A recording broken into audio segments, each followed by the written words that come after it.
เริ่มทำ YouTube ตอนนี้ยังทันไหมยังทันค่ะวันนี้ก็เลยจะมาแชร์กลยุทธ์ที่ทำให้ช่องโตกล้องโปรแกรมตัดต่อรวมมาให้มือใหม่อยากทำ YouTube Channel ค่ะ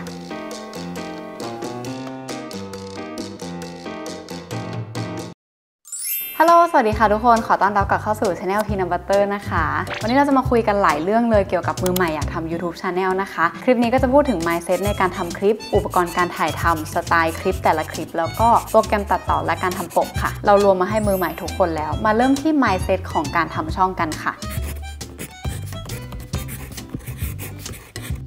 เราคิดว่าถ้าเกิดเราไม่ทำข้อนี้ข้ออื่นๆก็อาจจะทำต่อไม่ได้นะคะอย่างแรกเลยประโยคคลาสสิกมากอยากทำ YouTube Channel ก็คือต้องหาเรื่องที่ชอบให้ได้ก่อนตั้งแต่เริ่มต้นนะคะทุกคนไม่จำเป็นต้องกำหนดก็ได้ว่าเราจะทำให้ใครดูต้องอายุเท่าไหร่เป็นนักศึกษาเป็นแม่บ้านเป็นคนรักสุขภาพอย่างนี้คือยังไม่ต้องกำหนดก็ได้แต่ว่าเอาความชอบเราเป็นหลักก่อนว่าเราอยากทำคลิปเกี่ยวกับอะไรถ้าเกิดสมมติว่ายังนึกไม่ออกนะคะมีเทคนิคก็คือลองคิดซะว่าถ้าเกิดคลิปนั้นอะเราได้0 วิวแบบไม่มีใครดูคลิปเราอยากทำคลิปอะไรไม่ต้องให้เอายอดซับมาเกี่ยวข้องไม่ต้องคิดว่าจะทำคลิปอะไรที่คนเข้ามาดูคลิปเราเยอะๆทุกคนอยากจะทำคลิปอะไรอันนั้นแหละค่ะจะเป็นความชอบที่มันออกมาจากหัวเราจริงๆและสเต็ปต่อมาก็คือต้องหยุดคิดมากแล้วก็ลงคลิปได้แล้วค่ะนัดเข้าใจมากเพราะว่าเราก็ผ่านจุดๆนั้นมาก่อนเพราะว่าในการเปิดช่องครั้งแรกแล้วก็การลงคลิปครั้งแรกอะความกังวลมันแบบมีอยู่เต็มหัวเราไปหมดเฮ้ยจะมีคนดูคลิปเราไหมตัดต่อยังไม่สวยจัดแสงยังไม่ดีพูดอะไรก็ไม่ค่อยรู้เรื่องคือเราจะกังวลไปซะทุกเรื่องถูกไหมแต่นั่นแหละค่ะมันก็เป็นธรรมดาอยู่แล้วที่เราต้องกังวลเพราะว่าเราไม่เคยทำสิ่งนี้มาก่อน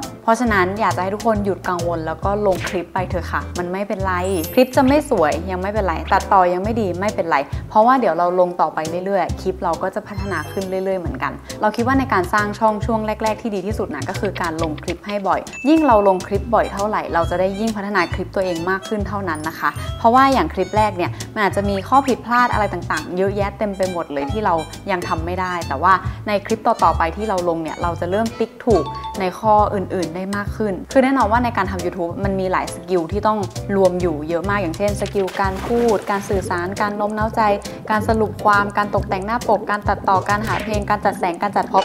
โอ้เยอะคือมันเป็นสกิลที่รวมอยู่ในคลิปไปเยอะมากซึ่งแน่นอนว่าทุกคนจะได้พัฒนาสกิลเหล่านี้ค่ะในคลิปถัดๆไปที่เราทำไปเรื่อยๆเพราะฉะนั้นเราต้องลงคลิปแรกให้ได้ก่อนแล้วคลิปต่อๆไปอ่ะมันจะเริ่มได้เครื่องหมายติ๊กถูกในสกิลอื่นๆในองค์ประกอบอื่นๆของคลิปเพิ่มขึ้นไปด้วยเพราะฉะนั้นไม่ต้องคิดมากแล้วก็ลงคลิปเลยค่ะยังไงคลิปเราก็พัฒนาแน่นอนทุกคนลองไปดูคลิปนั้นคลิปแรกก็ได้เนี่ยเปรียบเทียบกับคลิปตอนนั้นกับคลิปตอนนี้มันก็แตกต่างกันเยอะอยู่เพราะฉะนั้นก็ลงไปเลยค่ะไม่ต้องคิดมากแล้วไปมายิ่งเราลงคลิปบ่อยๆเนี่ยจะทำให้เราเจอเอกลักษณ์โดยไม่รู้ตัวอย่างเช่นเราอาจจะเฮ้ยคนดูชอบการที่เราสื่อสารง่ายๆเข้าใจง่ายๆแบบนี้มากเลยโอเคเราเก็บอันนี้ไว้เป็นเอกลักษณ์หรือว่าคนดูแบบชอบเราออกนอกบ้านมากกว่าอยู่ในบ้านเราจะได้ออกนอกบ้านมากขึ้นแบบนี้ค่ะเราจะเริ่มเข้าใจเอกลักษณ์แล้วก็สไตล์ในการทำช่องของตัวเองมากขึ้นเพราะฉะนั้นลงไปเลยแล้วก็อีกหนึ่งสเต็ปเป็น mindset ที่สำคัญมากในการทำช่องเริ่มแรกเลยก็คือความต่อเนื่องค่ะทุกคนลองตอบคำถามนี้นะคะตอบไปพร้อมกันเลยก็ได้ว่าคุณอยากทำ YouTube แบบเล่นๆหรือว่าอยากทำแบบซีเรียสตอบได้เลยถ้าเกิดใครทำแบบเล่นๆนี่คือไม่เป็นไรเลยนะคะเราจะทำเก็บเป็นไดอารี่เป็นช่องน่ารักของเราอันนี้คือได้เลยไม่เป็นไรเลยแต่ว่าถ้าเกิดใครที่อยากจะซีเรียสอยากจะจริงจังกับมันอยากจะทำให้มันเป็นอาชีพสร้างรายได้ได้แบบเนี้ยเราคิดว่าต้องมีวินัยกับเขาค่ะตอนที่เราทำช่องแรกๆเราเรียนโฆษณาใช่ไหมอาจารย์ก็จะบอกเสมอว่าความสม่ำเสมอเป็นสิ่งสำคัญที่ช่วยสร้างเอกลักษณ์แล้วก็ทำให้อะไรต่างๆโตขึ้นเราก็เลยเก็บคำนี้ไว้ในใจแล้วก็สัญญากับตัวเองว่าเราจะต้องลงคลิปให้ได้อาทิตย์หนึ่งคลิปเพราะฉะนั้นช่วงที่เรียนไม่ว่ามันจะมีโปรเจกต์มีพรีเซนต์งานอะไรเยอะแยะมากมายเราก็จะบังคับตัวเองให้มาตัดต่อแล้วก็ลงคลิปวันเสาร์ให้ได้ซึ่งเราก็พยายามทำแบบนั้นมาตลอดนะคะเราต้องจริงจังแล้วเราก็ต้องบังคับตัวเองให้ได้ด้วยเพราะมันจะเป็นไปได้น้อยมากถ้าเกิดเราลงคลิปแบบ 2-3 คลิปห่างกันประมาณ 1-3 เดือนแล้วแบบคลิปมันจะแมสหรือว่า go viral ขึ้นมาและเรื่องของความต่อเนื่องก็คือมันจะทำให้อัลกอริทึมของ YouTube ค่ะจับเราได้ด้วยว่าเฮ้ยสาวคนนี้ทำคอนเทนต์เกี่ยวกับ iPad ลงทุกอาทิตย์เลยไหนลองเอาคลิปนางขึ้นไปหน้าฟีดหน่อยสิคนที่เคยเกี่ยวกับ iPad จะได้มาเจอนางบ้างอะไรแบบนี้ค่ะโอเคค่ะจบกันไปกับ mindset ในเรื่องของการสร้างช่องนะคะซึ่งมันสำคัญจริงๆต่อไปก็เลยจะมาพูดถึงเรื่องอุปกรณ์ถ่ายทำกันบ้างดีกว่า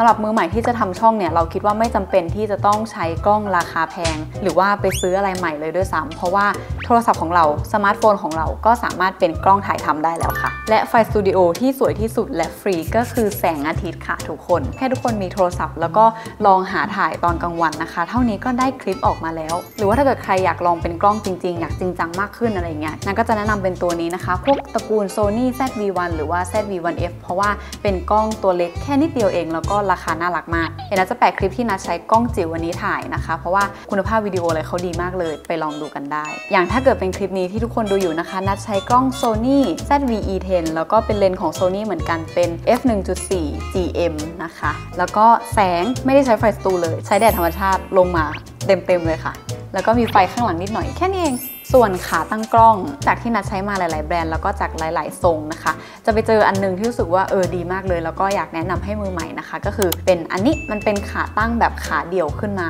มันปรับระดับค่อนข้างง่ายแล้วก็ใช้งานง่ายนะคะอันนี้ก็เลยจะเป็นอันที่แนะนำที่สุดแล้วก็มีอีก1ทิปส์ในการเลือกขาตั้งกล้องให้เลือกเป็นหัวบอลเพราะว่าหัวบอลเขาจะทำให้เราปรับองศากล้องได้ง่ายแล้วก็เร็วแบบมันจะถ่ายคลิปสนุกแบบไม่งอแงค่ะไม่ต้องมานั่งหมุนปรับอะไรให้วุ่นวายเพราะหัวบอลมันได้360องศาเลยต่อไปเป็นเรื่องของสไตล์การทำคลิปค่ะ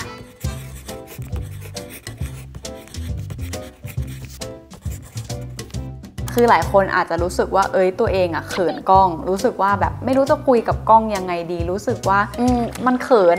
เราเข้าใจค่ะมันไม่ใช่ทุกคนที่พร้อมที่จะมาคุยจ้อกับหน้ากล้องแบบนี้นะคะคือส่วนใหญ่เราจะเห็นคลิปแบบเห็นหน้าใช่ไหมคะแต่ว่าจริงๆแล้วว่าการทำ YouTube ไม่จำเป็นต้องเห็นหน้าก็ได้นะเราจะทำเป็นแอนิเมชันหรือว่าเป็นภาพอะไรเงี้ยมันก็ทำได้หรือว่าถ้าเกิดใครแบบอยากให้เห็นเป็นตัวด้วยไม่จำเป็นต้องเห็นหน้าก็ได้ก็คือเอาแค่เป็นส่วนหัวลงมาทำกิจกรรมนู่นนี่ก็ได้เหมือนกันเพราะฉะนั้นก็ลองเลือกดูว่าเราคอมฟอร์ตหรือรู้สึกแบบสะดวกในการทำคลิปแบบไหนเพราะว่ามันทำได้หมดทุกแบบเลยแล้วถ้าเกิดในอนาคตเรารู้สึกชินกล้องมากขึ้นเราจะค่อยๆขยับมาเห็นหน้าบ้างบางคลิปหรือว่าแบบใส่แมสทำคลิปอะไรเงี้ยก็ได้แล้วก็เทคนิคการคุยกับกล้องให้เป็นธรรมชาติไม่ตะกุกตะกักแล้วก็ลื่นไหลนะคะทุกคนก็คือต้องใช้เวลาค่ะ ไม่มีใครที่เปิดกล้องมาครั้งแรกแล้วแบบว่าคุยจ้ออะไรอย่างเงี้ยจริงๆมันก็อาจจะมีคนที่มีพรสวรรค์แบบนั้นแต่สำหรับด้านนี้ค่ะก็ต้องฝึกเหมือนกันคือเราต้องฝึกคุยกับกล้องให้ชินปากเราต้องมองว่ากล้องเป็นเหมือนเพื่อนเราคนนึงที่แบบเรามีเรื่องนี้จะมาเมาส์แล้วเขาเป็นคนเราจะเมาส์กับเขายังไงเหมือนที่นัดก็เล่าให้ทุกคนฟังแบบนี้ค่ะซึ่งสภาพก็คือนี่จ้ะเห็นไหมแบบนี้อย่างที่ทุกคนเห็นเลยคือนัดก็คุยกันอยู่แบบนี้นะคะแล้วก็ใครที่มีกล้องแบบที่มันฟลิปมาข้างหน้าแบบนี้พยายามอย่ามองไปที่จอเพื่อเช็คหน้าตัวเองแต่ว่าต้องมองมาที่เลนส์เพราะว่าระดับสายตาเราจะอยู่ตรงกันแล้วเหมือนเราคุยกันแบบ eye contact จริงๆแต่ว่าบางทีนัดก็เผลอไปมองจอเหมือนกันไม่เป็นไรหรอกค่ะ แล้วก็อย่างหนึ่งที่ทำให้พูดลื่นไหลมากขึ้นนะคะก็คือการเขียนสคริปต์นั่นเองสคริปต์ไม่จำเป็นต้องเป็นอะไรที่วุ่นวายเราเขียนอะไรก็ได้ตามใจแบบจะเขียนเป็นหัวข้อใหญ่ๆไว้ก็ได้ว่าวันนี้เราจะคุยกี่หัวข้อเรื่องอะไรบ้างแล้วหลังจากนั้นก็ปล่อยให้เขาเป็นการเมาส์เป็นการพูดธรรมชาติไปนะคะอย่างนั้นเนี่ยก็มีเขียนสคริปต์ทุกคลิปเลยว่าเราจะพูดอะไรตอนไหนอะไรต่างๆซึ่งมันก็จะดูเละๆนิดนึงนะคะ ต่อไปเป็นเรื่องของโปรแกรมการตัดต่อและทำธัมบ์เนลค่ะคือการตัดต่อเนี่ยนะคิดว่าเป็นความกังวลก้อนใหญ่มากๆสำหรับการทำ YouTube ของใครบางคนซึ่งรวมถึงตัวเราด้วยทุกคนรู้ไหมว่านัดสกิลการตัดต่อตอนเริ่มทำช่องค่ะเป็นศูนย์แบบ0 คือตัดต่อไม่เป็นเลยซึ่งมันไม่เป็นไรเลยค่ะไม่มีใครที่ตัดต่อมาเป็นแต่แรกอยู่แล้วแล้วเราก็ไม่จำเป็นต้องตัดให้มันอลังการงานสร้างด้วยเพราะว่าสไตล์แต่ละคลิปของแต่ละคนมันไม่เหมือนกันแล้วก็เดี๋ยวนี้แอปพลิเคชันหรือว่าโปรแกรมตัดต่อต่างๆคือเขาตัดง่ายขึ้นมากมีตัวช่วยมีสติ๊กเกอร์ต่างๆที่ทำให้คลิปเราสวยสะบัดมากนะคะหรือว่าถ้าเกิดใครมีทุนจะไปจ้างเขาตัดต่อก็ได้อย่างนั้นเนี่ยตอนแรกที่การตัดต่อเป็น0นะคะเราก็ไปหาเรียนใน YouTube เนี่ยอยากรู้อะไรก็พิมพ์เลยว่าแบบวิธีการเอาคลิปเข้าโปรแกรมวิธีการใส่เทคคือนัดเสิร์ชทุกอย่างแล้วเราก็ค่อยๆเริ่มเรียนจาก YouTube จนแบบตัดต่อเป็นขึ้นเหมือนในปัจจุบันเพราะฉะนั้นก็เลยอยากจะบอกทุกคนว่าอย่าคิดว่าตัวเองตัดต่อไม่ได้เพราะว่าเราเรียนรู้ได้นะคะแล้วคุณก็จะรู้ว่าการอยากประหยัดต้นทุนในการทำคลิปมันจะทำให้คุณค้นพบความสามารถในตัวคุณเองค่ะ เป็นความสามารถแฝงที่เราไม่รู้มาก่อน เพราะฉะนั้นมาพูดถึงโปรแกรมกันค่ะอย่างนัดเนี่ยตัดต่อใน MacBook นะคะแล้วก็ตัดต่อด้วยโปรแกรม Final Cut Pro เนาะอันนี้ก็จะมีค่าใช้จ่ายนัดซื้อมาประมาณ10,000นะคะหรือว่าถ้าเกิดใครจะใช้ iMovie ที่มีฟรีติดเครื่อง MacBook อย่างนี้อยู่แล้วก็ได้เหมือนกันหรือว่าถ้าเกิดใครสะดวกตัดใน iPad หรือ iPhone อย่างเงี้ยก็จะมีแอปอย่าง CapCut น้องโล Vita InShot คือมันเยอะแอปใน iPad iPhone อะมีให้ตัดต่อเยอะมากแล้วก็น่ารักทั้งนั้นเลยนะคะวิธีการเลือกใช้แอปก็คือทุกคนต้องลองดูว่าในแต่ละแอปเนี่ยมีฟีเจอร์หรือมีอะไรที่เราชอบเป็นพิเศษอย่างใน CapCut เนี่ยจะมีสติ๊กเกอร์กับพวกกรอบที่เป็นแนวฟิล์มวินเทจเยอะมากถ้าเกิดใครชอบคลิปสไตล์มินิมอลหรือว่าแอสเธติกอย่างเงี้ยถ้าไปเข้า CapCut ก็คือจะเหมาะมากเลยลองไปโหลดฟรีไทรอัลของเขามาเล่นแล้วก็ดูว่าเราชอบฟีเจอร์ไหนในแอปไหนนะคะแต่อย่าง CapCut ฟรีมีในส่วนของเพลงให้นิดนึงเพลงที่นัดใช้นะคะจะมีของเจ้า Epidemic Sound อันนี้คือจะเป็นการจ่ายรายเดือนเพื่อให้ได้ใช้เพลงของเขาแบบไม่ติดลิขสิทธิ์เนาะแต่ก็จะมีอีกเว็บนึงก็คือ Dermatic อันนี้สามารถใช้ได้ฟรีเลยแค่ทุกคนทิ้งเครดิตเพลงเขาไว้ใต้คลิปนะคะก็จะไม่ติดลิขสิทธิ์อะไรเลยเป็นอีกเว็บนึงที่ดีมากๆส่วนของตั้มเนลนะคะปกคลิปก็สำคัญเหมือนกันเพราะว่าเป็นอย่างแรกที่คนดูจะเห็นแล้วจะเลือกหรือไม่เลือกมาคลิกคลิปของเราอย่างนั้นเนี่ยทำปกคลิปใน iPad แล้วก็ใช้แอป Procreate นะคะมันก็จะมีเครื่องมืออะไรเยอะแยะไปหมดแต่ว่าเราจะทำในแอปอื่นก็ได้อย่าง Canva ก็ทำได้หรือว่าแอป Keynote PowerPoint พวกแอป Presentation นะคะทำได้หมดเลยแล้วแต่ว่าเราจะ adapt ใช้เขายังไงเนาะเอาจริงๆกระบวนการทำ YouTube อะไม่จำเป็นที่เราจะต้องใช้อะไรที่มันตายตัวอย่างเช่นแบบแอปตัดต่อต้องโปรแกรมนี้เท่านั้นจะทำปกคลิปต้องแอปนี้เท่านั้นกล้องก็ต้องกล้องนี้เท่านั้นคือไม่จำเป็นเลยค่ะมันแล้วแต่เลยว่าเราจะ adapt ยังไงให้เข้ากับเรามากที่สุดและเราเชื่อว่าถ้าเกิดทุกคนทำ YouTube ไปเรื่อยๆทุกคนจะยิ่ง adapt เก่งปลุกความสามารถในตัวคุณค่ะนี่ก็เลยเป็น how to สำหรับมือใหม่ในการทำ YouTube มาฝากทุกคนนะคะหวังว่าคลิปนี้จะเป็นประโยชน์แล้วก็เดี๋ยวนะจะแนบพวกซอสอะไรต่างๆเกี่ยวกับแอปเกี่ยวกับเว็บเพลงขาตั้งกล้องอะไรต่างๆไว้ให้ด้านล่างด้วยเผื่อแบบใครอยากจะไปจิ้มดูเนาะไว้เจอกันใหม่คลิปหน้านะคะทุกคนหรือว่าอยากให้มือใหม่แนวนี้อีกก็สามารถคอมเมนต์บอกได้นะบ๊ายบายนะคะ